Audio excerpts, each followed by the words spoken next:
자녀 2명을 살해하고 시신을 집 냉장고에 수년 동안 숨겨온 혐의로 구속 갈림길에 선 친모.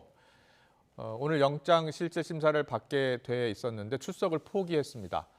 경기 수원시는 출생 신고가 안 된 다른 아기 2명이 추가로 소재가 파악되지 않고 있어서 역시 경찰에 수사를 의뢰했습니다. 취재 기자 연결해 알아봅니다. 박정현 기자. 네, 경기 수원 남부경찰서입니다. 네, 친모가 심사 출석을 포기했는데요.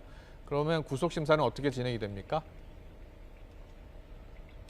네, 친모 고모 씨의 출석 여부와 상관없이 구속 심사는 그대로 진행됩니다. 별도 신문 없이 서면 심리로만 진행될 예정인데요.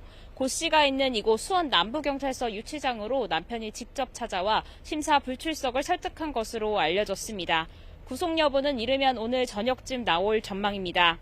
구속영장에는 영아 살해 혐의가 적시됐습니다. 고 씨는 지난 2018년과 2019년 아이를 차례로 출산한 뒤 각각 생후 이틀째에 목 졸라 살해하고 시신을 길게는 5년 가까이 집 냉장고에 보관해온 혐의를 받습니다. 고 씨는 경제적 어려움 등을 이유로 범행을 저질렀다고 자백했습니다.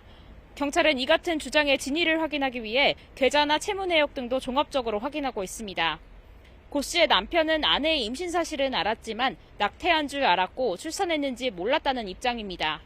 하지만 경찰은 남편의 주장이 석연치 않다고 보고 있고 휴대전화 등을 포렌식해 범행에 가담했는지 혹은 묵과했는지 등을 확인하는 데 주력하고 있습니다. 국립과학수사연구원이 숨진 아기 2명 시신을 부검한 결과 특별한 외상은 확인되지 않았습니다. 그러나 이건 1차 구두 소견이고 시신이 오랜 시간 냉동실에 있던 만큼 한두 달 뒤 정밀 부검 결과가 나와야 정확한 사인을 확인할 수 있을 전망입니다.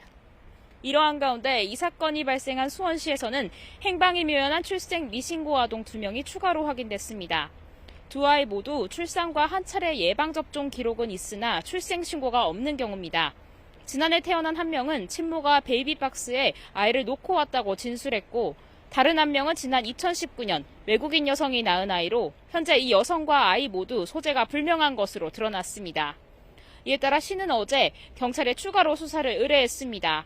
이로써 출생 신고가 안 된 아동 가운데 범죄 혐의점이 확인돼 경찰이 수사에 나선 건은 경기에서만 7건으로 늘었습니다. 지금까지 경기 수원 남부경찰서에서 전해드렸습니다.